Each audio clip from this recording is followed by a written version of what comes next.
Hello students, कैसे हैं आप सभी। उम्मीद करेंगे सब बच्चे अच्छे हैं और अपने एग्जाम की तैयारी बहुत अच्छे से स्टार्ट कर दी होगी, क्योंकि हम भी कहाँ पहुंच चुके हैं, हम अब थर्ड चैप्टर पहुंच चुके हैं। वैसे बुक के अंदर, किसी की बुक के अंदर ये फोर्थ चैप्टर होगा, बट मेरी बुक के अकॉर्डिंग ये थर्ड चैप्टर है। बट मैंने आपको बताया कि हम डिफरेंट यूनिवर्सिटीज को कवर कर रहे हैं, सो ऑब्वियस है, सो चैप्टर्स उसी के अकॉर्डिंग होने वाले हैं, राइट। सो बट हाँ, टॉपिक हर एक्सप्लेन किए जाएंगे। जैसे कि आज हम जो करने वाले हैं ना, प्राइवेट एंड पब्लिक कंपनी के ऊपर बात चल रही है कि प्राइवेट कंपनी क्या होती है। अगर प्राइवेट कंपनी को कन्वर्ट, देखिए मैं आपको बता देती हूँ कि इस चैप्टर के अंदर ये सभी चीजें हैं। इंट्रोडक्शन है प्राइवेट कंपनी का, मीनिंग है, कैरेक्टरिस्टिक्स है, इसी तरीके से पब्लिक कंपनी की मीनिंग, कैरेक्टरिस्टिक्स है। देन इन दोनों के बीच में जो बेसिक डिफरेंस है, जो कि आपके एग्जाम के पॉइंट ऑफ व्यू से वेरी वेरी इंपॉर्टेंट है, वो चीजें हैं यहाँ पर। देन उसके बाद सेकेंड पार्ट में इस चैप्टर की जो हम डिस्कस करेंगे क्या है कि जो एग्जम्पशंस है, जो प्रिविलेजेस है, वो प्राइवेट कंपनी की हमें एक्सप्लेन करनी है। फिर अगर प्राइवेट कंपनी पब्लिक में कन्वर्ट होना चाहती है तो कैसे होगा, अगर पब्लिक कंपनी प्राइवेट में कन्वर्ट होना चाहती है तो कैसे होगा, इन सभी के ऊपर हम क्या करने वाले हैं, डिस्कशन करने वाले हैं। ठीक है, स्टार्ट करें हमारे कंसेप्ट को। देखिए, जो अभी तक हम पढ़ते आ रहे हैं कि कंपनी क्या होती है, कंपनी क्या होती है, हमने फर्स्ट चैप्टर के अंदर डिस्कस किया था कि कंपनी क्या होती है। भाई कंपनी क्या है, एक आपकी इनकॉर्पोरेटेड एसोसिएशन है। देखो ये डेफिनेशन आप ही कहेंगे कि मैम आपने इतनी बार हमें करवा लिया है, ठीक है।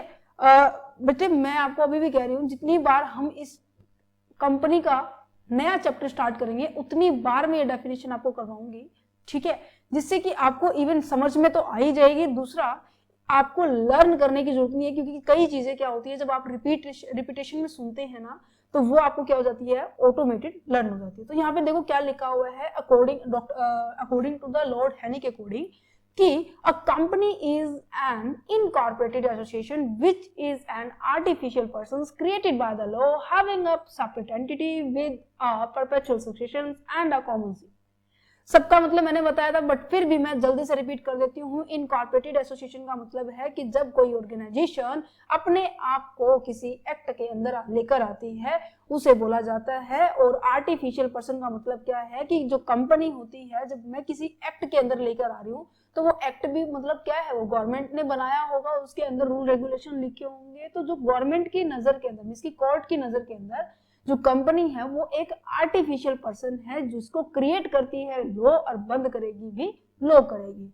सेपरेट एंटिटी का मतलब क्या बताया मैंने आपको कि जो आपका बिजनेस होता है और जो आपका मतलब कि जो आपकी कंपनी है और जो उसके अंदर जो मेंबर्स है, दोनों क्या है बेटे, सेपरेट है। दोनों की आइडेंटिटी बिल्कुल डिफरेंट है, इनको हम सेम नहीं मानते हैं, ठीक है। कंपनी की लायबिलिटी कंपनी की है, पर्सन की लायबिलिटी पर्सन की है। नेक्स्ट जाता है परपेचुअल सक्सेशन का मतलब क्या है कि जो आपकी कंपनी है ना, वो कंटिन्यूअस लेवल पर चलती रहेगी, वो कभी भी बंद नहीं होती। बट वही बात है, एक टेन्योर आएगा, कोर्ट ने ऑर्डर दिया तब तो बंद होगी। बट हाँ, बंद किस फॉर्म में कह रही हूं मैं कि अगर इनकेस कोई मेंबर जा रहा है, कोई ओनर जा रहा है, कोई डायरेक्टर जा रहा है कंपनी को छोड़ के, तो इसका मतलब ये नहीं कि उसके बिना काम नहीं चलेगा, नहीं, कंपनी हमेशा कंटिन्यूअस रन करती चलेगी, जिसे हम कहते हैं perpetual succession and a common seal. Common seal का मतलब क्या है, जब भी हम किसी डॉक्यूमेंट के ऊपर या फिर किसी एग्रीमेंट के ऊपर एग्री करते हैं ना, तब हमें क्या करने पड़ते हैं, सिग्नेचर करते हैं। जैसे देखो हम तो सिग्नेचर कर सकते हैं, है ना। जैसे मैं पेपर चेक करती हूँ या फिर मैं कहूँ कि मैं नोटबुक चेक किया, मुझे कोई कंप्लेंट करनी थी स्टूडेंट की, तो मैं नोट लिख के साइन मुझे करने होते हैं, ठीक है। बट मैंने तो साइन कर दिया, क्या कोई कंपनी, कोई बिल्डिंग साइन कर पाएगी? नहीं कर पाएगी। तो उसकी क्या होती है बेटे, स्टैंप होती है, और वो स्टैंप यूज करने की जो पावर है स्पेसिफिक पर्सन को ही दी गई है, जो आपकी टॉप अथॉरिटी होती है, ठीक है। समझ में आया इसका मतलब? चलो, तो अब हम अपने मेन चैप्टर के ऊपर बढ़ते हैं। क्या कहता है ये, देखिए कि जो कंपनी के, देखो हमने अपनी जो नॉर्मल लैंग्वेज में कंपनी हमने काफी टाइप की पढ़ी थी। टाइप ऑफ कंपनी के अंदर हमने बहुत सारी टाइप की डिस्कस की थी कि on the basis of the incorporation, on the basis of the liability, on the basis of the transferability of the share, on the basis of the ownership, on the basis of the nationality, and ये other companies को भी हमने बहुत अच्छे से discuss किया था या नहीं किया था। सो यहाँ पर क्या कहा गया है कि कंपनी एक इंपॉर्टेंट पार्ट है हमारे वर्ल्ड का। क्यों है भाई? क्योंकि देखो कंपनी बन रही है, कोई भी ऑर्गेनाइजेशन सेटअप हो रही है, वो क्या कर रही है, सबसे पहला काम तो यही काम कर रही है कि वो क्या कर रही है, एम्प्लॉयमेंट।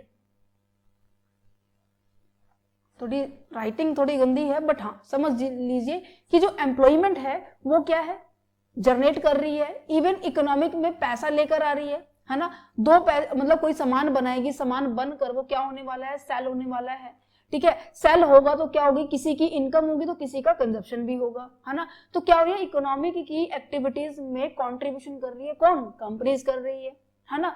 बट मेनली इसको टू टाइप्स में बाइफर्गेट किया गया है, this is the private company and the public company. देखिए दोनों की दोनों है तो कंपनी एक्ट 2013 के अंदर ही एस्टेब्लिशमेंट होती है, बट दोनों के बीच में थोड़ा बहुत डिफरेंस है, जो कि हम डिफरेंस के साथ हम इस चैप्टर को स्टार्ट करेंगे, फिर हम इसके मीनिंग इंट्रोडक्शन पे आएंगे, ठीक है। समझ में आ रहा है, बट इनके बीच में क्या है, डिफरेंस क्या है, ये सारे बेसिक डिफरेंस है। मैं अभी पहले एक एग्जांपल लेती हूँ, फिर मैं आपको समझाऊंगी कि हाँ जी इनके बीच में डिफरेंस ये था, ठीक है। सो देखो यहां पर मैंने कहा फॉर एग्जाम्पल, मान लीजिए यहां पर ए लिमिटेड कंपनी है, ठीक है, यहां पर है बी लिमिटेड कंपनी, ठीक है। एक कंपनी को मैंने नाम दे दिया भाई प्राइवेट, एक कंपनी को मैंने नाम दिया भाई पब्लिक। मैम आपने ऐसे कैसे, भाई एग्जांपल समझो फिर आपको बिल्कुल क्लियर हो जाएगा, समझ में आ जाएगा कि डिफरेंस जो कि एग्जाम के अंदर आता है। सुनो, प्राइवेट कंपनी और पब्लिक कंपनी, देखो है कंपनी का मेन मोटिव क्या होता है कि लार्ज लेवल पे एक्सपेंशन करना, और लार्ज लेवल पे एक्सपेंशन करने के लिए उसे ज्यादा से ज्यादा क्या चाहिए, पैसा चाहिए, कैपिटल चाहिए, राइट। सो इसे क्या चाहिए, कैपिटल चाहिए, इनको भी चाहिए, इनको भी चाहिए। तो सबसे पहली बात आपको ये ध्यान रखनी है कि जो प्राइवेट कंपनी है, मैं आपसे क्वेश्चन पूछ रही हूँ, वैसे आपको अगर नॉलेज हो तो ठीक है, अदरवाइज नहीं है, ओके चला, ठीक है। तो मैं आप पूछ रही हूँ कि जो कैपिटल है किसको राइट है कि वो पब्लिक से रेज कर सकते हैं, मींस कि लोगों से पैसा, उनको शेयर देके पैसा रेज कर सकती है, क्योंकि हमने इस चीजों को ना फर्स्ट चैप्टर से डिस्कस करते आ रहे हैं, बट फिर भी मैं आपको इन डेप्थ में अभी भी समझाऊंगा, ठीक है। देखो कैपिटल की रिक्वायरमेंट दोनों कंपनीज को होती है, बट राइट जो होता है ना कि हाँ जी जो बाहर जो पब्लिक है ना, इन्वेस्टर जिसे हम कहेंगे, ठीक है, जनरल पब्लिक है, क्या इन दोनों कंपनी में से किसको राइट है कि ये कैपिटल यहां से रेज कर सकती है, भाई पब्लिक कंपनी को राइट है कि हाँ जी शेयर इशू कर दो और ये आपको पैसे देंगी। प्राइवेट कंपनी को किसी भी तरह का राइट नहीं होता कि वो बाहर से पैसा उठाए, ठीक है।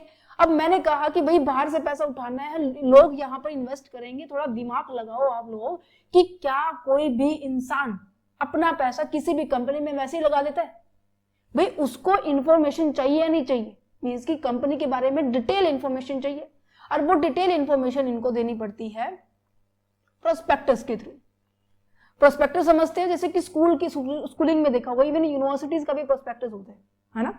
तो इन पब्लिक कंपनी को क्या करना पड़ेगा, प्रोस्पेक्टस इशू करना पड़ता है, और इस प्रोस्पेक्टस को पढ़कर जितनी भी ये लोग क्या है इंफॉर्मेशन ले पाएंगे, वो सारी की सारी इंफॉर्मेशन उनको मेंशन करनी होगी। मैम कैसी इंफॉर्मेशन, कि कंपनी के अंदर प्रॉफिट कितना हो रहा है, प्रॉफिटेबिलिटी दिखानी है, फाइनेंशियल पोजीशन दिखानी है, कि इन फ्यूचर वो अपने जो भी क्रेडिटर्स हैं जिनसे भी इन्होंने पैसा लिया हुआ है, क्या वो पे कर पाएंगे, नहीं कर पाएंगे, कितना वो इंटरेस्ट पे कर रहे हैं, कितना डिविडेंड वो पे कर रहे हैं अपने शेयर होल्डर्स को, ठीक है। और दूसरा यहाँ पर ये देखा जाता है कि कंपनी के अंदर जो मैनेजर्स हैं उनकी जो डिसीजन मेकिंग पावर है, ये सभी ईच एंड एवरीथिंग इसके अंदर इंफॉर्मेशन होती है ना। जैसे यूनिवर्सिटीज का प्रोस्पेक्टस होता है कि हमारे पास फैकल्टीज ये हैं, हमारे पास फैसिलिटीज ये हैं, कोर्सेज हम इतने से ज्यादा प्रोवाइड करते हैं, हमारी जो गेमिंग के अंदर भी है, कल्चर एक्टिविटीज के अंदर भी है, हमारे पास एनुअल फंक्शंस भी होते हैं, ये सारी चीजें होती है ना। सेम इस तरीके से प्रोस्पेक्टस के अंदर पब्लिक कंपनी को ये इशू करना पड़ता है। क्यों करना पड़ता है, क्योंकि इसको पब्लिक से पैसा रेज करना है, तो पब्लिक को इन्फ्लुएंस करना होगा। समझ में आया? अच्छा, तो इसका एक फायदा ये हुआ कि लोगों को कंपनी के बारे में पता लग रहा है। दूसरा ये हुआ कि जो कंपनी की पर्सनल इंफॉर्मेशन भी होती है कुछ एक, इवन मैं कहूंगी अब जैसे कि यहाँ पर कोई भी चीजें आप डिस्क्लोज कर रहे हैं तो सभी कंपनीज को पता लग रहा है, कंपटीटर क्रिएट हो रहे हैं, है ना। तो यहाँ पर आपकी जो बिजनेस की जो सीक्रेसी होती है वो थोड़ा सा लूज हो जाती है, डिस्क्लोज हो जाती है। बट प्राइवेट कंपनी में ऐसा कुछ नहीं होता, उसे ना ही तो प्रोस्पेक्टस इशू करना पड़ता है, ना ही उसकी जो इन्फॉर्मेशन है वो लीक होती है। क्यों नहीं होती? क्योंकि भाई उसको तो राइट ही नहीं है कि वो बाहर से पैसा उठाए। That's the reason. समझ में आया डिफरेंस? ओके, देन उसके बाद मेरे पास जस्ट अ सेकेंड, देन उसके बाद मेरे पास, अच्छा एक बात ये बताइए कि आप मुझे बताइए कि अगर प्राइवेट कंपनी बाहर से पैसा नहीं उठाएगी तो कहां से उठाएगी? अब यहाँ पर देखो जितने भी इसके मेंबर होते हैं, यहाँ पर जो इसके मेंबर है ना बेटा, यहाँ पे 200 का हिसाब होता है, इसकी मिनिमम 2 व्यक्तियों के साथ मिलकर आप प्राइवेट कंपनी ओपन कर सकते हो, और मैक्स टू मैक्स आपके पास कितनी हो सकती है? 200 व्यक्ति इस पर्टिकुलर कंपनी में हो सकते हैं। क्या मैम पब्लिक में भी ऐसा? नहीं बच्चे, पब्लिक में मिनिमम 7 होते हैं और मैक्सिमम क्या होते हैं? कोई लिमिट ही नहीं है। No, it's again no limit. तो यहाँ पर जो मैनेजमेंट करना, प्राइवेट कंपनी के अंदर मैनेजमेंट करना, इवन पैसे को अरेंज करना, हमें डायरेक्टली पता होता है कि भाई यही पैसे प्रोवाइड करेंगे, हम 200 व्यक्तियों को ही पैसे प्रोवाइड करने। तो इनडायरेक्टली मैं ये कहूँ कि जो यहाँ पर जो मेंबर होते हैं ना, वो क्या होते हैं, लिमिटेड होते हैं। तो सिंपल सी बात है, जो प्रॉफिट जनरेट होगा ना कंपनी के अंदर, वो भी बटेगा कैसे, लिमिटेड परसेंट शेयर होल्डर्स के बीच में बटेगा। समझ में आया नहीं आया? अच्छा, तो मैम यहाँ पर तो मतलब मेंबर्स की लिमिटेड नहीं है, तो जो प्रॉफिट होगा जो डिविडेंड के फॉर्म में बटता है, तो वो क्या होने वाला है, हमें नहीं पता बच्चे कितने शेयर होल्डर में बटेगा, और डिपेंड करता है कि कंपनी के अंदर शेयर होल्डर है कितने, क्योंकि मैक्सिमम लिमिट यहाँ पे कभी भी डिसाइड नहीं होती है। ठीक है, हाँ, यहाँ पर मिनिमम 7 मेंबर से इकट्ठा करके आपको क्या करना होता है, आप कंपनी ओपन कर सकते हो, वो भी पब्लिक। समझ में आया या नहीं आया? ठीक है, ये तो हो गया कैपिटल के बेसिस पे, और जो कैपिटल से हमारी इनकम जनरेट होने वाली है, जो प्रॉफिट जनरेट होने वाले हैं, उनके बेसिस पे मैंने आपको थोड़ा सा बाइफरगेट करने की कोशिश की है।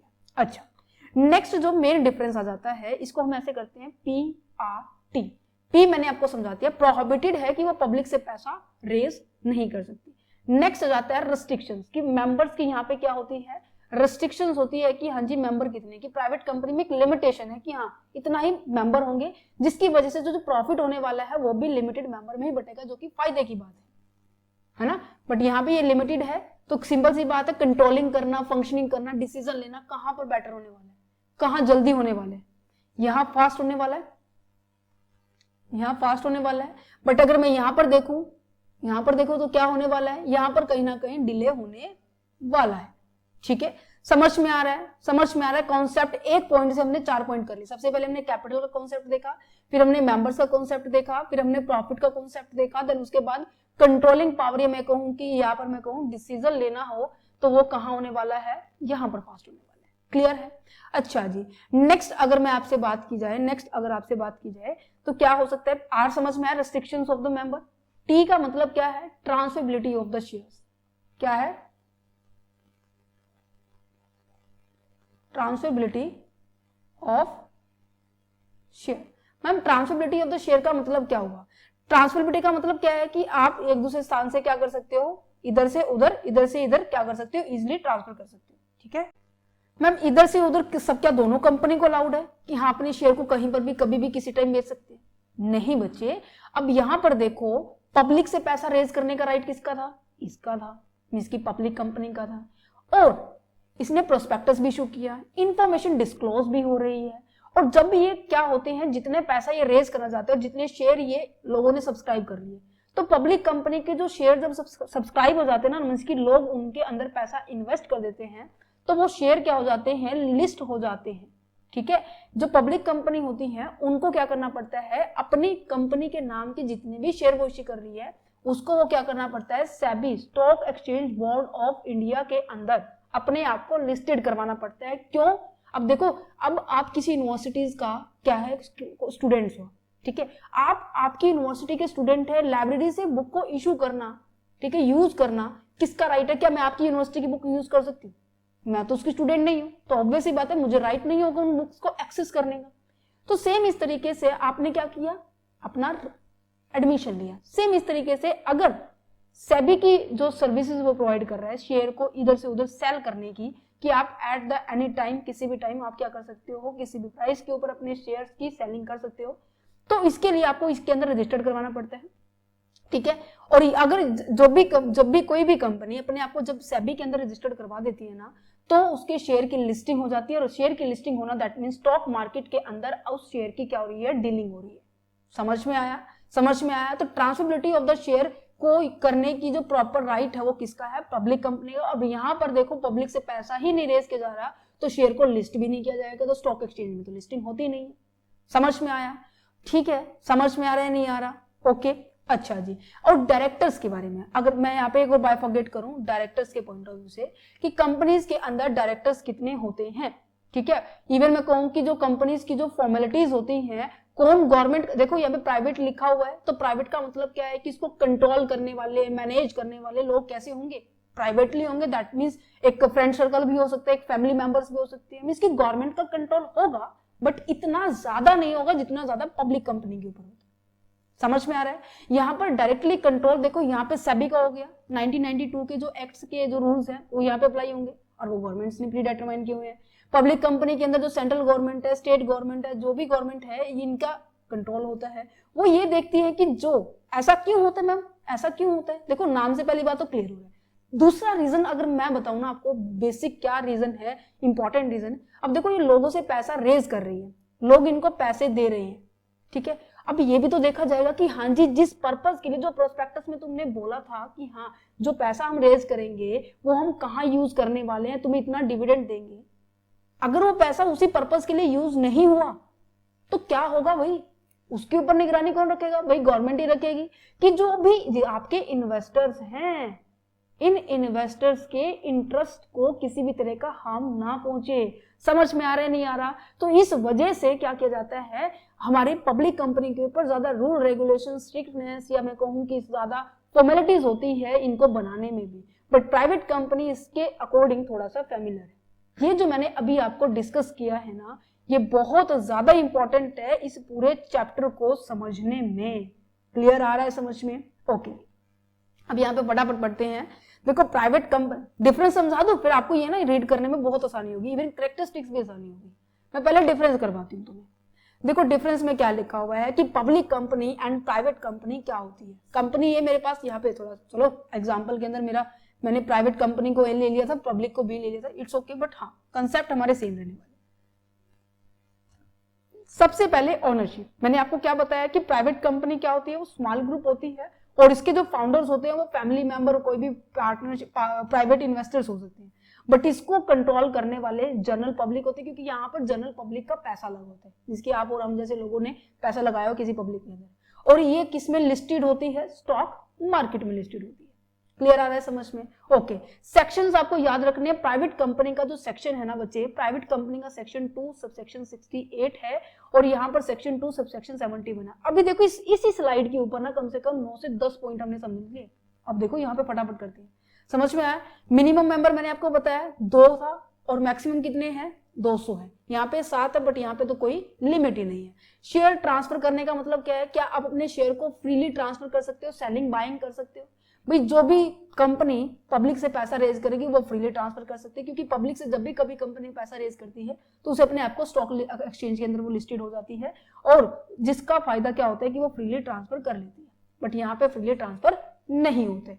Use of the name, this is a very important, कि जब भी कोई कंपनी, आपने प्राइवेट कंपनी देखी होगी, ठीक है, उन प्राइवेट कंपनीज के पीछे ना PVT लिमिटेड लिखा होता है, इसकी प्राइवेट लिमिटेड लिखा होता है। ये जो एक्सप्लेन करता है कि हाँ जी मैं प्राइवेट हूं। अगर कोई गवर्नमेंट कंपनी है उसके पीछे जस्ट ओनली लिमिटेड लिखा होता है। वो ये शब्द इसकी इंडिकेशन कहते हैं ना, कि ये इंडिकेशन दिखा, जैसे कि आपको आपकी क्लास है, ठीक है, आपकी क्लास के अंदर 3 सेक्शंस बने हैं, section A, section B, section C. A girls का है, बी बॉयज का है और सी जो क्या है, सी आपकी मान लीजिए क्वाइड है, ठीक है, बॉयज एंड गर्ल्स दोनों है इसके अंदर। समझ में आया? तो यहाँ पर ए जैसे ही मैंने कहा तो मतलब ये इंडिकेशन कर रहा है, इवन पूरे स्कूल के अंदर ये रूल बनाया है कि ए गर्ल्स सेक्शन है, बी बॉयज सेक्शन है, सी में क्या है, क्वाइड है, ठीक है।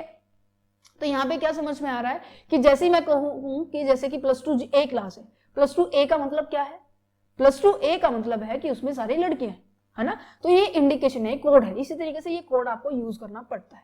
ओके, तो यहाँ पर देखो, यहाँ पर आपको क्या करना पड़ता है, private limited at the end of the name आपको यूज करना पड़ेगा, और यहाँ पर लिमिटेड वर्ड यूज करना पड़ता है at the end of the name.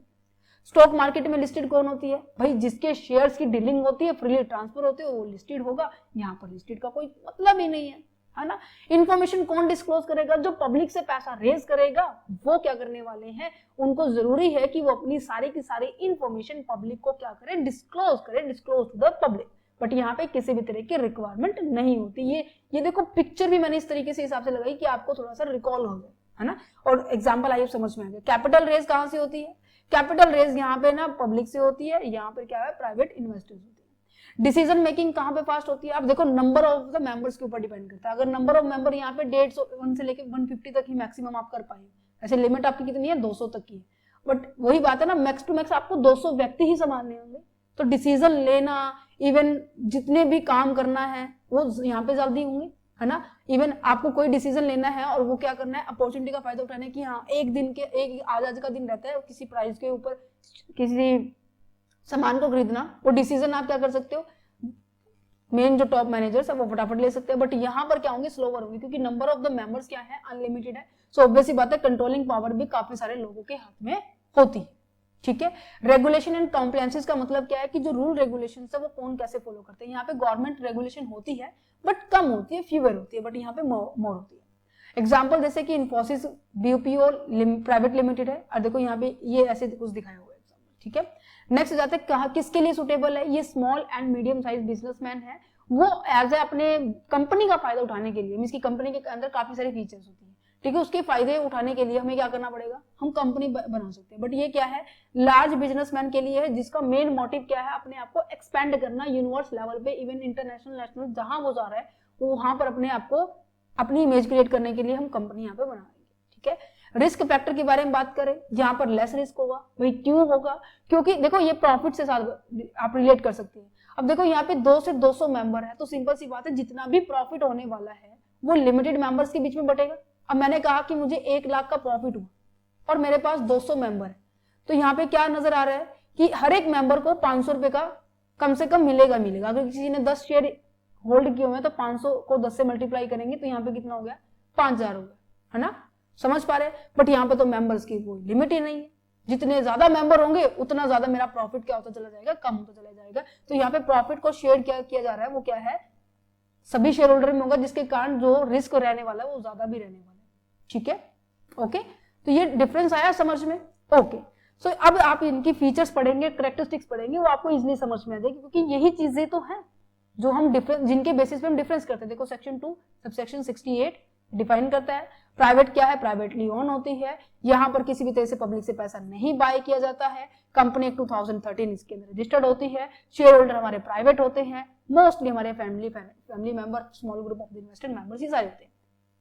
समझ में आ रहा है, देखो क्या लिखा, no trading of the shares, pure legal requirements होती है, डिसीजन मेकिंग क्विकर होती है, प्राइवेट लिमिटेड लिखना होता है। पब्लिक कंपनी का क्या है, सेक्शन 2 सेक्शन 71 आपका यहाँ पर है, यहाँ पे सेलिंग और बाइंग आपकी शेयर्स की इजीली हो सकती है स्टॉक एक्सचेंज के अंदर। यहाँ पे इंडिविजुअल और कोई भी इंस्टीट्यूशंस जो है वो अपने पैसे को इन्वेस्ट कर सकते हैं अपनी कंपनी के अंदर, और उसके बदले में उसको शेयर होल्डिंग मिल जाएगी। ये सारी की सारी अभी हमने डिस्कस किया, हो गया टॉपिक क्लियर। कंक्लूजन आप ये देख सकते हैं, ये मैं आपको ऑलरेडी करवा चुकी हूँ। ठीक है, तो चलो अब यहाँ पे ना पब्लिक के और प्राइवेट को देखो, दोनों की दोनों, ये हमने डिफरेंस ऑलरेडी देखो हमने कर लिया था। अब हम सीधा यहाँ पे सेकंड पार्ट के ऊपर बढ़ते हैं, क्या कह रहे हैं। अब देखो मैंने आपको लास्ट लेक्चर में ये भी डिस्कस किया था कि जो भी हमारी पब्लिक कंपनी होती है, प्राइवेट कंपनी, दोनों बनती तो हमारे एक्ट के अंदर ही है, कंपनी एक्ट 2013 के अंदर ही बनती है, बट कुछ फायदे प्राइवेट को ज्यादा मिलते हैं, कुछ फायदे पब्लिक को ज्यादा मिलते हैं, वो उनको हम डिस्कस करने वाले हैं। प्रिविलेजेस और एग्जम्पशन का और ज्यादा कुछ मतलब नहीं है, वो कह रहे हैं कि ऐसे कुछ पॉइंट्स जो प्राइवेट कंपनी के लिए बहुत ज्यादा बेनिफिटेड है वो हम डिस्कस करने वाले हैं, मींस की एक्स्ट्रा बेनिफिट जो कि हमारे प्राइवेट कंपनी के हैं, है ना, क्योंकि ऊपर हमने क्या डिस्कस किया था, उनकी फीचर्स डिस्कस की थी। अब इनके बेनिफिट एडवांटेज जिसे हम कहेंगे, देखो क्या लिखा हुआ है, एक private company enjoy the certain advantage over a public company. Public company के अकॉर्डिंग अगर बात की जाए तो उसके क्या है, कुछ एक्स्ट्रा जो एडवांटेज है वो हम डिस्कस करने वाले। This privileges and exemptions make it easier to operate the manage. ये कहीं ना कहीं प्राइवेट कंपनी को एक रिलैक्सेशन प्रोवाइड करता है कि अपने बिजनेस को आप इस तरीके से रन कर सकते हैं जहां पे आपको कोई दिक्कत नहीं होने वाली। तो सबसे पहले कंपनी को बनने की प्रोसेस में क्या एडवांटेज दिए गए हैं प्राइवेट कंपनीज को, वो डिस्कस करते हैं। देखो बनती तो दोनों कंपनी एक 2013 के, उसको अपने आप को रजिस्टर्ड करवाना पड़ता है, बट रिलैक्सेशन कहीं ना कहीं प्राइवेट कंपनी में ज्यादा है। ठीक है, देखो private company can commence it business immediately, कब, on the receipt of the certificate of incorporation. एक तो बच्चे सर्टिफिकेट मिलता है और एक सर्टिफिकेट मिलने के बाद कमेंसमेंट का ऑप्शन आता है ना। कहते हैं कि जैसे कि आपको पहले रजिस्ट्रेशन करना पड़ता है, फिर आप लॉगिन कर सकते हो किसी भी वेबसाइट के ऊपर या फिर कोई भी फॉर्म फिल करते हो, यही होता है, या फिर पहले लॉगिन करते फिर रजिस्ट्रेशन करते हो। क्या तुमने कभी नोट किया है कि पहले आप रजिस्ट्रेशन करते हैं, उस रजिस्ट्रेशन यूजर आईडी नेम आने के बाद, पासवर्ड आने के बाद फिर आप लॉगिन करते हो, है ना। प्राइवेट कंपनी में भी कुछ ऐसा ही है कि पहले तो हमारे पास क्या आता है, कंपनीज के, सभी कंपनीज के पास सर्टिफिकेट ऑफ इनकॉर्पोरेशन आता है, फिर क्या आता है आपके पास सर्टिफिकेट ऑफ कमेंसमेंट आता है। प्राइवेट कंपनी कहती तुम्हें ये मिल गया, कर दो शुरू अपनी कंपनी, बट पब्लिक कंपनी को ये बोला गया भाई जब तक कमेंसमेंट का सर्टिफिकेट ना, ये उसके बाद होता है। ठीक है, कमेंसमेंट का सर्टिफिकेट ना मिले तब तक आप अपनी कंपनी को रन नहीं कर सकते, बिजनेस की ट्रांजेक्शंस, बिजनेस की एक्टिविटीज आप परफॉर्म नहीं कर सकते। तो फायदा हुआ कि पहले हम स्टार्ट कर सकते, just only need to be the receipt of the certificate of incorporation. दूसरा यहाँ पर फायदा क्या है कि यहाँ पर जो मेंबर्स की लिमिट है ना वो बहुत कम है, 200 का हिसाब है। मींस कि अब भाई 2 व्यक्ति मिलकर करना चाह रहे हैं, हम कहां से भाई 7 को इकट्ठा करके लेकर आए पब्लिक को बनाने के लिए, पब्लिक कंपनी बनाने के लिए। कहते 2 हो गए इकट्ठे, कर दो, कोई दिक्कत नहीं है, आप 2 है, 2 जरूरी होनी चाहिए और मैक्सिमम 200 होनी चाहिए। तो यहाँ पर देखो ऑपरेशन करना कितना सिंपल है, बट यहाँ पे 7 की कम से कम जरूरत होगी, 7 व्यक्ति तो चाहिए ही चाहिए। 7 से कम हुए तो पब्लिक कंपनी आप ऑपरेट नहीं कर सकते। प्राइवेट वाले कहते हैं कि हाँ जी बस 2, अरे लो मैं और एक और मेरा दोस्त, हो गए 2, चलो कंपनी शुरू करते हैं। कहते वाह जी वाह। मिनिमम नंबर ऑफ डायरेक्टर होते हैं, डायरेक्टर इन द सेंस जो कंपनी को डायरेक्ट करते हैं बच्चे, ठीक है। वैसे आगे चैप्टर आएंगे, डायरेक्टर्स के टाइप भी आएंगे, वहां पे भी डिस्कस करेंगे, बट अभी फिलहाल आप ये समझ लीजिए कि जो कंपनी को डायरेक्ट करते हैं, यहाँ पर प्राइवेट कंपनी में केवल 2 ही रिक्वायरमेंट होते हैं, बट पब्लिक कंपनी में 3 की रिक्वायरमेंट होती है। कहते हैं वाह 3, मतलब हर चीज एक्स्ट्रा है पब्लिक में, ठीक है। रीजन भी है, मैंने आपको रीजन लास्ट लेक्चर में समझाया था, है ना। Quantum of the general meeting, quantum का मतलब क्या है, क्वांटिटी के बारे में बात की जा रही है। मींस की जो जनरल मीटिंग के अंदर जो मेंबर्स होते हैं ना, जो एक मीटिंग होती है, ठीक है, उनके अंदर जो मेंबर्स होते हैं ना वो कितने परसेंट होने चाहिए, वो उसकी क्वांटिटी के बारे में बात कर रहे हैं। देखो ये कह रहे हैं कि अगर प्राइवेट कंपनी भाई 2 व्यक्तियों के साथ काम चल सकता है, चला लो तुम्हारी कंपनी में से 2 व्यक्ति आए, मींस की मान लीजिए 200 का है क्राइटेरिया, 200 मैक्सिमम मिनिमम एंड ये मैक्सिमम। आपकी पूरी कंपनी में से कोई भी 2 पर्सन जनरल मीटिंग में अटेंड होने चाहिए, बाकी अपना काम अपने आप कर सकते हैं। बट यहाँ पे पब्लिक में क्या है कि भाई कम से कम 5 और मैक्सिमम 30, ठीक है, 5 से सॉरी मैक्सिमम नहीं है, हाँ 5 से 30 के कम से कम होने चाहिए। डिपेंड करता है वैसे आपकी टोटल नंबर ऑफ मेंबर कितने हैं, टोटल नंबर ऑफ मेंबर जैसे भी होंगे वैसे वैसे, बट मिनिमम आपको 5 तो चाहिए ही चाहिए, जिसकी आपके जो मेंबर है 5 जनरल मीटिंग में चाहिए। समझ में आया? समझ में आया बेसिक डिफरेंस, जो कि एडवांस एडवांटेज है किसको, प्राइवेट कंपनीज को। Directors and the board management, क्या कहना चाह रहा है कि जो डायरेक्टर्स होते हैं ना, उनकी जैसे डायरेक्टर्स होते हैं ना, मोस्ट ऑफ रोटेशन के हिसाब से रिटायरमेंट होती है। Rotation in the sense that means कि अब 1 साल है, ठीक है, अब मान लीजिए 3 डायरेक्टर अपॉइंट हुए, ठीक है, तो इनको ये टाइम ड्यूरेशन है कि आपको 1/3 जब आपका जो ईयर है वो कंप्लीट हो जाए, ठीक है, आपके जो नंबर ऑफ डायरेक्टर है ना उसमें से 1/3 जो पोर्शन है ना डायरेक्टर का, वो नेक्स्ट ईयर में क्या होने वाले, रिटायर होने वाले, फिर किसी की अपॉइंटमेंट होगी। मींस की रिटायरमेंट का जो ड्यूरेशन है यहाँ पे सेट है, 1/3 of the director must be retire every year. हर साल क्या होने वाले हैं, आपके जितने भी नंबर ऑफ डायरेक्टर हैं उसका 1/3 क्या होने वाले, रिटायर होने वाले। बट प्राइवेट कंपनी में ऐसा कोई भी कॉन्सेप्ट नहीं है, जितने भी डायरेक्टर है वो कंटिन्यूस करते रहेंगे जब तक वो खुद रिटायरमेंट ना हो जाए। समझ में आ रहा है? अच्छा, कैजुअल वैकेंसीज क्या होती है, filling of the casual vacancy in the board, that means जो आपकी कई बार क्या हो जाता है ना कि जो पर्सन्स होते हैं उनकी सडनली कुछ हेल्थ का इश्यू हो जाता है, या फिर वो खुद वॉलंटरी रिटायरमेंट लेना चाहते हैं, या उसकी डेथ हो जाती है, तो ऐसी वैकेंसीज को फिलअप करने के लिए प्राइवेट कंपनीज में ऐसा कोई लीगली, मैं कहूंगी तो ऐसा कोई मतलब ये कहे स्ट्रिक्ट कोई प्रोविजन नहीं है, ठीक है, ऐसा कोई स्ट्रिक्ट प्रोविजन नहीं है। बट अगर बात की जाए यहाँ पर, जैसे पब्लिक कंपनी में क्या होता है, 14 डे का स्पेशल नोटिस दिया जाता है, देन उसके बाद नया डायरेक्टर अपॉइंट किया जाता है।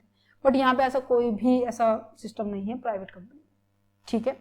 समझ पा रहे हैं? समझ पा रहे हैं? जो नंबर ऑफ जो डायरेक्टर्स है ना वो क्या कर सकते हैं, जो डायरेक्टर होते हैं ना जो प्राइवेट कंपनी में 20 कंपनीज के अंदर काम कर सकते हैं, बट पब्लिक के अंदर मैक्स टू मैक्स पर्सन जो डायरेक्टर होते हैं ना उनकी वर्किंग कंपनीज कितनी होगी, 10 होगी। मींस की यहाँ पे 10 मोर कंपनीज है जिनके अंदर आप और ज्यादा काम परफॉर्म कर सकते हैं, ठीक है। नेक्स्ट क्या है, private company sorry non independent director required. Independent director का मतलब पता है बच्चे, डायरेक्टर का तो मतलब समझ में आ गया, अब इंडिपेंडेंट की मतलब क्या है। अब देखो जो कंपनी होती है ना, ये पर्सन है और ये कंपनी, ये रूल रेगुलेशन में लिखा गया है कि जो भी आपका डायरेक्टर होगा ना वो इंडिपेंडेंट होना चाहिए। इंडिपेंडेंट दैट मींस उस कंपनी के साथ उसका कोई भी पर्सनली रिलेशनशिप नहीं होना चाहिए। वो क्या होना चाहिए, अगर वहां पर सर्विस दे रहा है तो उसे एक रेम्यूनरेशन वैलिड मिलना चाहिए। ये नहीं है कि जितना मिलना चाहिए था, मान लीजिए 1 लाख रुपए इनकी सैलरी होनी चाहिए, उनको दे रहे हैं 2.5-3 लाख रुपए, ऐसा कुछ नहीं होना चाहिए। इंडिपेंडेंट होगा, इंडिपेंडेंट कोई व्यक्ति होगा, ये कहते हैं ना कि मैं तो अपने दम से नौकरी लगा हूं, मैं अपने दम से काम कर रहा हूं, तो आपके अंदर एक कॉन्फिडेंस है और एक आपके अंदर जो काम करने की जो एक्टिविटीज होगी वो बिल्कुल ट्रू एंड वैलिड होने वाली है। दैट्स द रीजन कि कंपनी की सिचुएशन सही नजर आए, गवर्नमेंट ने बोला हुआ है कि कंपनी के अंदर जो डायरेक्टर्स होने वो इंडिपेंडेंट होना चाहिए, बट प्राइवेट कंपनी में ऐसा कोई भी कंसेप्ट नहीं है कि डिपेंडेंट इंडिपेंडेंट कुछ भी हो सकता है। समझ में आया? अच्छा, no need to be form audit committee. Audit committee का मतलब क्या है? ऑडिट, भाई ऑडिट कमेटी क्यों ही अपॉइंट की जा रही है, पहली बात ये बात है। आपके जो बुक्स ऑफ अकाउंट होते हैं बच्चे, बुक्स ऑफ अकाउंट होते हैं, हर साल में उनको क्या किया जाता है? चेकआउट किए जाते हैं। जितनी भी कंपनीज होती है ना उनकी ऑडिटिंग होती है, ठीक है। ऑडिटिंग का मतलब क्या है? ऑडिटिंग का मतलब है चेक करना। अब भाई ये कौन चेक करेगा? ये एक स्पेशलाइज्ड पर्सन होते हैं जिसकी क्वालिफिकेशन सीए होती है या फिर उसने ऑडिट का कोर्स किया हुआ है। वो क्या करेगा? कंपनी की बुक्स ऑफ अकाउंट को चेक करेगा, ठीक है। ऑडिट एक प्रोसेस है, जो ऑडिट करता है मींस की बुक्स ऑफ अकाउंट को चेक करता है, उसे बोला जाता है ऑडिटर। एक सेकेंड, ऑडिटर बोला जाता है, ठीक है। इस पर्सन को ऑडिटर बोला जाता है। ये क्या करेगा? पूरी की पूरी बुक्स ऑफ अकाउंट को चेक करेगा, ये देखेगा कि कोई गलती तो नहीं है, कोई मिस्टेक तो नहीं है। समझ में आया? तो यहाँ पे ऐसा कुछ नहीं है, कोई कमेटी नहीं बनानी पड़ती स्पेसिफिकली ऑडिट के लिए, ठीक है, अकॉर्डिंग टू सेक्शन 177। समझ में आ रहा है? बिल्कुल आसान टॉपिक है, बट हाँ टर्म्स नहीं है आपके लिए तो ध्यान से समझना होगा, इसलिए मैं हर एक पॉइंट को बिल्कुल इन डेप्थ में समझा रही हूँ। Share issuance and the capital regulation. अब देखो, मैंने आपको पहले ही बताया कि प्राइवेट कंपनी को किसी भी तरह का राइट नहीं है कि वो पब्लिक से पैसा रेज करे। क्या राइट है? नहीं राइट है। अब मैंने कहा पब्लिक से पैसा रेज ही नहीं करना तो प्रोस्पेक्टस भी इशू नहीं करना, ठीक है। यहाँ पर आपको कोई भी पेपर वर्क नहीं करना है। टाइप ऑफ द शेयर, किसी भी तरह का शेयर आप इशू कर सकते हैं, कोई स्पेसिफाइड नहीं है कि आपको इक्विटी, आपको प्रेफरेंस, दिस वन ऐसा इशू करना है। आप नॉर्मल इशू कर सकते हो, काफी तरीके के शेयर को इशू कर सकते हो, ठीक है। अपार्ट फ्रॉम द किसके साथ? Equity preference mostly popular shares है, बट उसके साथ साथ आप काफी सारे शेयर इशू कर सकते हैं प्राइवेट कंपनी में। Right issue of the share, आपको ये जो प्राइवेट कंपनी होती है उसको पूरी तरीके से राइट होता है, इवन पब्लिक को भी होता है राइट। बट पता है एक बात कि जब हम राइट शेयर इशू करते हैं तो एक नोटिस, एक ऑफर दिया जाता है, और वो ऑफर देने के लिए ना मींस कि हम ये कह रहे हैं ना कि भाई जैसे मैंने आप लोगों को इंटीमेशन दिया था कि हम कंपनी लोग का सिलेबस स्टार्ट करने वाले हैं, है ना। मैंने 3 दिन पहले तुम लोगों को इंटीमेशन दिया था सब बच्चों को, है ना। तो इस तरीके से जब भी कोई चीजें इशू होती है ना कंपनी के अंदर तो इंटीमेशन देना पड़ता है, इन्फॉर्मेशन देनी पड़ती है, ठीक है। और वो इन्फॉर्मेशन ये बोला गया है कम से कम 15 दिन होनी चाहिए पब्लिक कंपनी में। प्राइवेट में ऐसा कुछ नहीं है, 15 दिन के बाद भी कर सकते हैं, 15 दिन से कम के अंदर भी आप ऑफर कर सकते हैं, ठीक है। Close are right issue share offer, आप बंद कर सकते हैं 15 दिन के अंदर। जैसे मैंने कहा कि मैंने आज, ठीक है, आज क्या डेटा है? 12 पता नहीं 13 तारीख है, 13 फरवरी है, ठीक है। तो यहाँ पर क्या है? अब अगर मैंने कोई शेयर इशू कर रखा है, राइट शेयर, मैं किसी कंपनी की वो डायरेक्टर हूँ, ठीक है। मैंने कहा कि मैं अपने शेयर होल्डर को राइट शेयर दूंगी, ठीक है। राइट शेयर का मतलब पता है? नहीं पता तो मैं ये भी बता देती हूँ। जब भी कभी कंपनी अपने नए शेयर को इशू करती है तो पहले ऑफर अपने खुद के जो कंपनी के अंदर जो शेयर होल्डर है ना उनको ऑफर देती है, ठीक है। अपने इंटरनल शेयर होल्डर को ऑफर जब सब हमें उनको पहले राइट देती है तो उसे बोला जाता है राइट शेयर, ठीक है। अब यहाँ पर मैंने कहा कि मैंने ऑफर निकाला हुआ था, ठीक है, मैं क्लोज करना चाह रही हूँ। तो प्राइवेट कंपनी में ऐसा कोई भी रूल नहीं है कि हाँ आपको 15 दिन पहले क्लोज करने का इंटीमेशन देना होगा, ऐसा कुछ नहीं है प्राइवेट में। पब्लिक में आपको 15 दिन का एटलीस्ट 15 दिन तो आपको क्या करने पड़ेंगे, उसको must be it open for at least 15 days, okay. Employ stock option plan rule are the relaxed, ये एक प्लान होता है, ठीक है। एम्प्लॉइज को ये भी शेयर देने की पॉइंट ऑफ व्यू से है। ये कहते हैं कि private company can issue the share to the employ by passing a ordinary resolution. देखो ये एक तो स्पेशल रेजोल्यूशन होता है, एक आपका ऑर्डिनरी रेजोल्यूशन होता है। रेजोल्यूशन इन द सेंस मतलब कि वोटिंग देना, जैसे कि आपकी क्लास के अंदर जब आपको मॉनिटर सेलेक्ट करना होता है तो मॉनिटर जब आप सिलेक्ट करते हैं तो क्या होता है, वोटिंग करते हैं ना। अगर ये कहते हैं कि 50-50% रिजल्ट आए हैं, 2 पर्सन खड़े थे, ठीक है, एक और खड़ा था, चलो मान लीजिए यहाँ पर इसका एक भी वोट नहीं है, ठीक है। तो यहाँ पे क्या मतलब है कि जो 50% इसको वोट गए हैं, 50% इसको वोट गए हैं, तो हम क्या करने वाले हैं, दोनों को मद्देनजर रख के हम काम करेंगे। इसे बोलते हैं ऑर्डिनरी, जिसे हम जनरल रेजोल्यूशन भी कहते हैं। बट स्पेशल रेजोल्यूशन क्या होता है कि एक तरफ ज्यादा वोट होना, एक तरफ कम वोट होना, स्पेशल होना चाहिए, है ना, कुछ स्पेशल है इस पर्सन के अंदर, तो वही बात हो रही है कि यहाँ पर हमें स्पेशल रेजोल्यूशन होगा जब वोटिंग पावर 75 एक तरफ होती है और 25 एक तरफ होती है, ठीक है। इससे ज्यादा भी हो सकती है बट 75 मिनिमम चाहिए, ठीक है। इनके लिए जो ESOPs जिसे हम कहते हैं, प्राइवेट कंपनी में अगर मुझे इशू करना है equity employ stock option plan, तो मुझे ओनली सिंपल रेजोल्यूशन पास करके मैं इसको इशू कर सकती हूँ। बट पब्लिक कंपनी में ये बोला गया है कि हाँ जी आपको स्पेशल रेजोल्यूशन पास करना पड़ेगा। समझ में आ रहा है? ओके जी। नेक्स्ट क्या है, financial and the compliances benefit क्या है कि यहाँ पर किसी भी तरह का ये नहीं है कि हाँ जी आपको अपने जो एम्प्लॉय है, अपने जो डायरेक्टर्स हैं, उनको जो रेम्यूनरेशन है ना वो कितनी लिमिट में देना है। पब्लिक कंपनी में ये डिसाइड किया गया है कि कांट बी पे more than the 11% of the net profit. Means की जो आपका नेट प्रॉफिट है ना उससे 11% से ज्यादा आप जो अपने मेंबर्स हैं उनको क्या नहीं दे सकते, प्रॉफिट डिस्ट्रीब्यूट नहीं कर सकते, ठीक है। मींस की उनको रेम्यूनरेशन नहीं दे सकते। बट प्राइवेट कंपनी में ऐसा कुछ नहीं है, उनके सैलरी स्ट्रक्चर के हिसाब से क्या करने वाले हैं, उनको पे करने वाले। क्लियर है? अच्छा, no need to file the board resolution. ये कह रहे हैं कि हमें अपने रेजोल्यूशंस की जो मीटिंग का जो रेजोल्यूशन है, कंपनीज के अंदर जो भी आपकी एक्टिविटीज हो रही है उनकी रिगार्डिंग इन्फॉर्मेशन आपको रजिस्ट्रार ऑफ द कंपनी के अंदर सबमिट करवाने की इतनी रिक्वायरमेंट नहीं होती। बट हाँ, अगर मैं कोई चेंजेस कर रही हूँ अपने एक्ट्स के अंदर, अपनी कंपनीज के स्ट्रक्चर के अंदर चेंज करें तो तब तो जरूरी होगा, बट नॉर्मली के लिए नहीं जरूरी होता, ठीक है। ये पॉइंट मैंने आपको स्टार्टिंग में बता दिया था। जब कंपनी जब स्टार्ट होती है, प्राइवेट कंपनी को क्या चाहिए होता है, उसको सर्टिफिकेट ऑफ इनकॉर्पोरेशन की रिक्वायरमेंट होती है। बट पब्लिक कंपनी को क्या है, यहाँ पर सर्टिफिकेट ऑफ कमेंसमेंट की भी रिक्वायरमेंट होती है। अब आपको मैं एक बात बताऊं, जो अभी हमने पॉइंट किए हैं वो इवन लेंथी थे, बट ये आपको हेल्प भी करेंगे किसमें, ये आपको हेल्प करेंगे डिफरेंस को पुट अप करने में कि भाई पब्लिक कंपनी को ये जरूरी है, प्राइवेट कंपनी को ये जरूरी। जो मैंने डिफरेंस बनाए हुए हैं वो थोड़ा बेसिक है, जनरल नॉलेज के हिसाब से है, इवन उसमें भी 15 पॉइंट आराम से बन रहे हैं।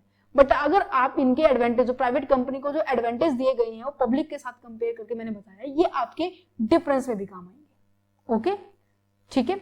चलो, तो ये जो नेक्स्ट पार्ट है जो हमारा कन्वर्जन का है वो हम, चलो तो हमारे थर्ड पार्ट के ऊपर बढ़ते हैं, जिसके अंदर हम ये दोनों टॉपिक एक साथ डिस्कस करेंगे कि अगर मुझे प्राइवेट कंपनी से पब्लिक में जाना है या फिर पब्लिक कंपनी से मुझे प्राइवेट में जाना है, जस्ट अ सेकेंड, तो मुझे क्या क्या रूल्स को फॉलो करने हैं। अब सिंपल सी बात है, जब चीजें क्या है कन्वर्ट होती है, जैसे सेक्शंस कन्वर्ट होते हैं, है ना। ये लास्ट लेक्चर हमने डिस्कस किया था कि प्राइवेट कंपनी, ये देखो, ये मेरे पास इतनी प्राइवेट कंपनी है और इधर साइड मेरे पास पब्लिक कंपनी है। नजर आ रहा है? ओके। अब देखो, जब भी हम कोई चीजें में चेंज करते हैं, अब मैंने कहा कि मुझे प्राइवेट से मुझे कहाँ जाना है, पब्लिक में जाना है, तो पब्लिक की सारी फीचर्स को अप्लाई करना पड़ेगा। मींस कि जितने भी इसके एडवांटेज हैं, जितने भी इसके डिसएडवांटेज हैं, वो सारे के सारे आप अडॉप्ट करने के लिए रेडी हैं, राइट। अगर कोई पब्लिक कंपनी प्राइवेट में जाना चाह रही है तो सिंपल सी बात है, आप इसके एडवांटेज, इसके भी डिसएडवांटेज, जितना भी जो कुछ है वो आप अडॉप्ट करने जा रहे हैं। सो उनके नेचर को अडॉप्ट करने से पहले आपको अपने अंदर कुछ ना कुछ चेंज करना पड़ेगा या नहीं करना पड़ेगा, राइट। तो सेम इससे, जैसे कि हमारे स्कूल के अंदर क्या होता था कि अगर आपको सेक्शंस चेंज करना है, ठीक है, हमारे स्कूल के अंदर क्या होता था कि जो हमारे सेक्शंस वाइज भी क्या होती थी, ड्रेसेस होती थी, ठीक है, कि जैसे ए सेक्शन है, बी सेक्शन है, तो इनकी ड्रेसेस का कोड अलग होता था, इनकी ड्रेसेस का कोड अलग होता था। इस तरीके से पूरे स्कूल में जिनके भी ए सेक्शन है उनकी ड्रेस कोड एक थी और बी सेक्शन की इनकी ड्रेस कोड अलग थी। अगर मुझे ए सेक्शन से बी सेक्शन में जाना है तो ऑब्वियस सी बात है, जो मेरे टीचर्स होने वाले हैं वो भी चेंज होंगे, मेरी जो ड्रेस कोड है वो भी चेंज होने वाली है। सो मुझे उसमें आने से पहले मुझे अपने आप में चेंज करना पड़ेगा, नहीं करना पड़ेगा। तो सेम इस तरीके से जब प्राइवेट कंपनी पब्लिक के अंदर जा रही है, पब्लिक कंपनी प्राइवेट के अंदर आ रही है, तो उनको क्या करना पड़ता है, अपने आप के अंदर चेंज करना पड़ेगा, अमेंडमेंट करनी पड़ेगी। तो सुनो क्या क्या करनी पड़ेगी ये समझना है। एक तो चेंज होता है ऑटोमेटेड होना, मींस की आपकी जो लिमिट है ना अपने आप बढ़ गई है। फॉर एग्जाम्पल, जैसे कि प्राइवेट कंपनी के अंदर 200 की लिमिट है, यहां पर मैं 7 और 9 लिमिट का कंसेप्ट मैंने आपको समझाया था कि इनकी जो मेंबर्स की लिमिट होती है। अगर मैंने कहा कि मेरी कंपनी का ना एक्सपेंशन इतना ज्यादा हो रहा है, वर्ल्ड वाइड बहुत ज्यादा फेमस हो रही है, सबको मेरी कंपनी का जो मेरे कंपनी की तरफ जो प्रोड्यूस किया हुआ सामान है ना वो बहुत ज्यादा पसंद आ रहा है, तो क्या होने वाले हैं, प्रॉफिट भी अच्छा जनरेट करेंगे। प्रॉफिट अच्छा जनरेट करेंगे तो लोग क्या करेंगे, और ज्यादा आपको ज्वाइन करेंगे, है ना, आपकी कंपनी के मेंबर बनेंगे। तो आपकी कंपनी की जो लिमिट है ना 200 से क्रॉस कर दी है, मान लीजिए 210 भी हो गई है, या फिर 201, 200 या 300 हो गई है, तो आपने क्या किया, आपने जो PRT का जो मैंने आपको कंसेप्ट समझाया था ना, ये याद है PRT का कंसेप्ट, कि जो आपको पब्लिक से पैसा रेज करना नहीं है, आपको आपकी जो मेंबर की लिमिट है, आप अपने शेयर की ट्रांसफरेबिलिटी नहीं कर सकते। अगर आपने इनमें से किसी भी प्रोविजन को आपने तोड़ा इन द सेंस कि आपने इसको क्रॉस कर दिया, तो आप किस में कन्वर्ट हो जाएंगे, आपकी जो लाइन है ना, इसका दायरा इसमें तरफ आ जाएगा। तो यहाँ पे यही बात है, अगर आपकी मेंबर्स बढ़ गई है, या फिर आपने पब्लिक से पैसा रेज कर लिया है, या फिर आपने किसी भी तरीके से अपने शेयर्स को लिस्टेड करवा लिया है, तो आप ऑटोमेटिक क्या हो जाएंगे, बाय द डिफॉल्ट कहेंगे आप अपना कन्वर्जन कर चुके हैं। आपके जो सेक्शन 268 का कॉन्सेप्ट अब आपके ऊपर अप्लाई नहीं होगा।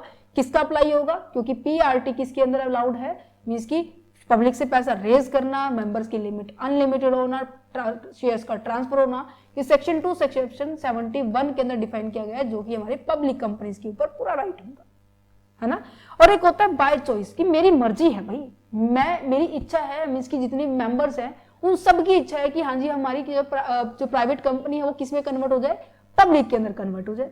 तो भाई पब्लिक के अंदर कन्वर्ट करने के लिए उसे क्या करना पड़ेगा, पब्लिक के जितने भी कॉन्सेप्ट है उनको अप्लाई करना पड़ेगा पब्लिक कंपनी के। तो सबसे पहले उसे क्या करना पड़ेगा, स्पेशल रेजोल्यूशन पास करना पड़ेगा। स्पेशल रेजोल्यूशन का कंसेप्ट समझाया था कि 75% जो पर्सन है ना पूरी कंपनी के अंदर, जो 75% जो वोटिंग है ना एक तरफ होनी चाहिए, और 25% जो वोटिंग है वो एक तरफ हो। तो कंपनी को जरूरी है कि अपना स्पेशल रेजोल्यूशन पास करे, और जो आर्टिकल ऑफ एसोसिएशन होता है उसके अंदर भी चेंजेस लेकर आए।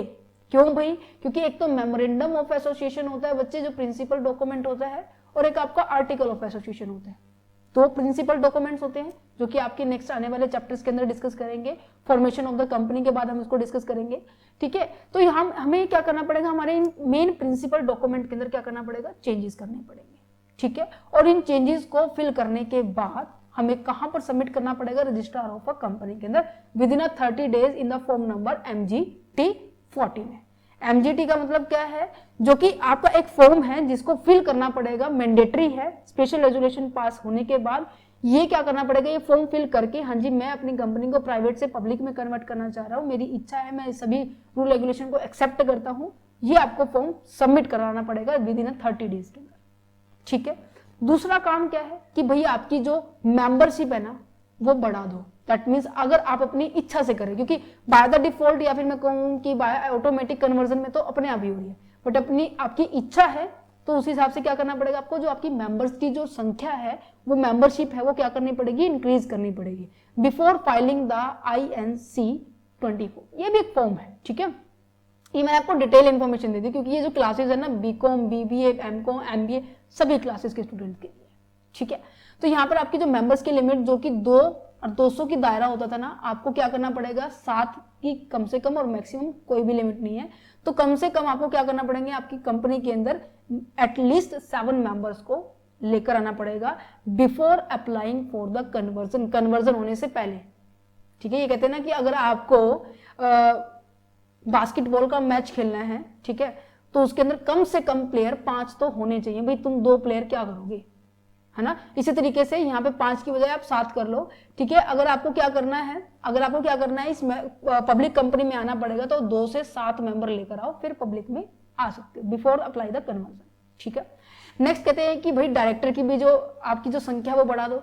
कहीं ना कहीं आपको नजर आएगा ये जो टॉपिक है ना, ये टॉपिक हमने डिफरेंस में किया था कि नंबर ऑफ डायरेक्टर कितने हैं, मेंबर्स कितने हैं, इनके इसमें कन्वर्ट करना पड़ेगा। तो सिंपल सी बात है, चेंजेस लाने पड़ेंगे। क्यों, क्योंकि प्राइवेट कंपनी में डायरेक्टर कितने होते थे, 2 डायरेक्टर होते थे या नहीं होते थे, बट पब्लिक कंपनी के अंदर जो आपके पास जो डायरेक्टर है वो कितने होते हैं बेटा, एक सेकेंड, डायरेक्टर कितने होते हैं, 3 होते हैं। तो 2 से 3 के ऊपर तो आना पड़ेगा, ठीक है। नेक्स्ट क्या है कि आपको जो शब्द पीछे लगाना पड़ता था, प्राइवेट PVT लिमिटेड लगाना पड़ता था, अब वो क्या है, नहीं लगाना है, सिंपल सी बात है। बट ये किसके बाद है, after the ROC approval, means की रजिस्ट्रार ऑफ कंपनी जब आपको अप्रूवल दे देगी, हाँ जी जो हमने कंडीशन रखी थी तुमने फुलफिल कर दी है, अब तुम एक पब्लिक कंपनी बन गई। और पब्लिक कंपनी को क्या करना पड़ता है, लिमिटेड शब्द का यूज करना पड़ेगा। जो पहले आप प्राइवेट लगा देते ना उसको ड्रॉप कर दो, हटा दो, ठीक है। बट कब, अप्रूवल होने के बाद। अप्रूवल होने से पहले, फॉर्म फिल करने से पहले ये 2 चीजें थी, ठीक है। नेक्स्ट जाता है filing the Altered article with the registrar, means कि अब अप्रूवल मिल गया है, सब कुछ काम हो गया है। अब कंपनी को क्या करना पड़ेगा, फॉर्म को फिल करना पड़ेगा INC 27 और रजिस्ट्रार ऑफ कंपनी के अंदर 15 दिन के अंदर अंदर स्पेशल रेजुलेशन पास करके भाई सबमिट करवा दो, ठीक है। जो भी अगर आर्टिकल में चेंजेस आए हैं वो भी सबमिट करवा दो। इवन जो कंपनी की जो शेयर होती है ना बच्चे, मैंने कहा कि जैसे पहले प्राइवेट कंपनी थी ना हमारी, ठीक है, एक कंपनी हमारी प्राइवेट लिमिटेड थी, सॉरी प्राइवेट लिमिटेड ऐसे नहीं, APVT लिमिटेड कंपनी थी ना, उसके एक शेयर की वैल्यू ना बच्चे 10 थी। अब ये कह रहे हैं कि पब्लिक में कन्वर्ट होने के बाद ना एक शेयर की वैल्यू ना हम क्या करने वाले, 50 करने वाले। अगर आपने शेयर के अंदर भी चेंज किया ना तो उसकी अल्टरेशन भी आपको शो करनी पड़ेगी।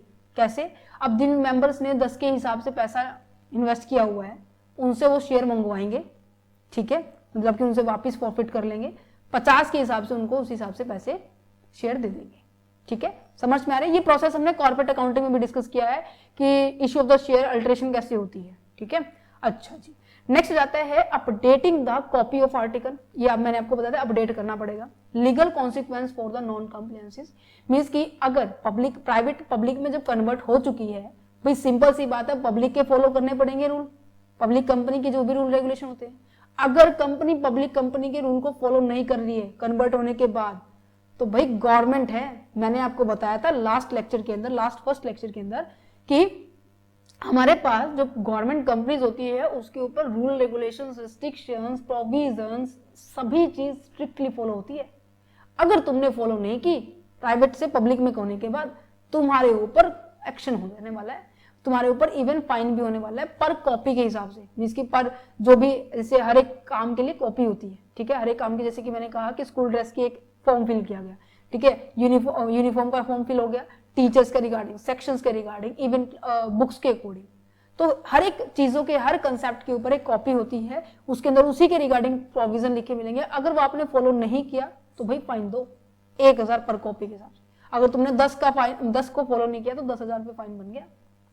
समझ पा रहे मींस कि प्राइवेट से पब्लिक में कन्वर्ट होने के लिए सिंपल सी बात ये है कि जो रूपरेखा हमारी पब्लिक कंपनी की है वो आपको सारी की सारी एक्सेप्ट करनी पड़ेगी, ठीक है ना, समझ पा रहे हैं। अच्छा, अब बात करते हैं पब्लिक का प्राइवेट में कन्वर्ट होना।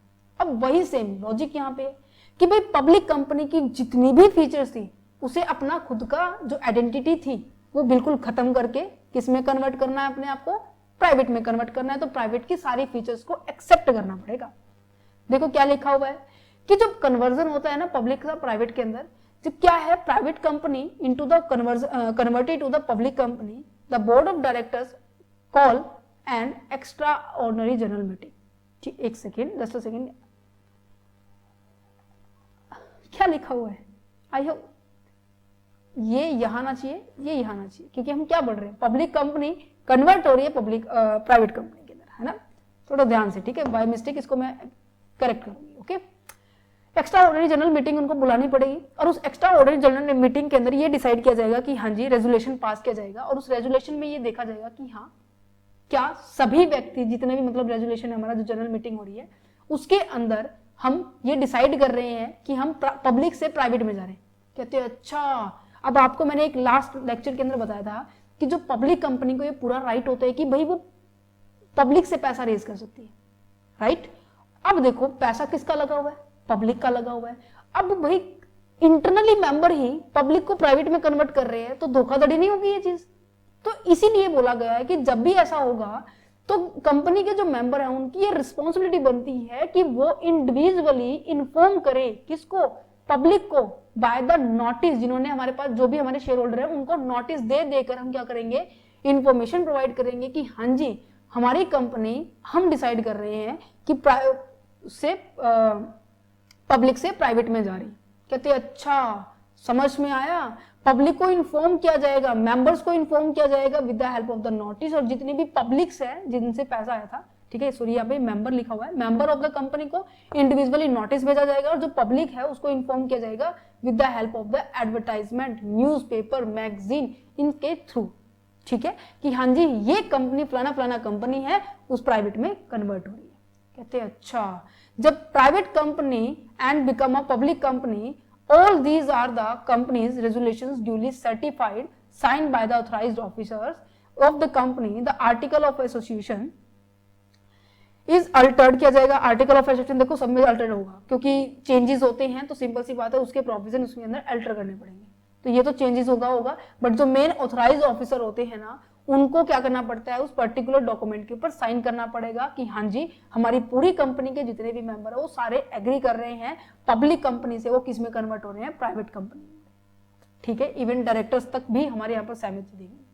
ठीक है, amendment need to be made a share certificate. अगर शेयर सर्टिफिकेट की भी अगर रिक्वायरमेंट है, जैसे मैंने ऊपर बताया था ना कि 10 का एक शेयर है, 10 का था हमारे पास पहले, अब एक शेयर 50 का होने वाला है. अगर मुझे लग रहा है कि मेरे में चेंज आ रहा है तो मुझे सर्टिफिकेट को भी अमेंडमेंट करना पड़ेगा, शेयर सर्टिफिकेट को अगर रिक्वायरमेंट है तो.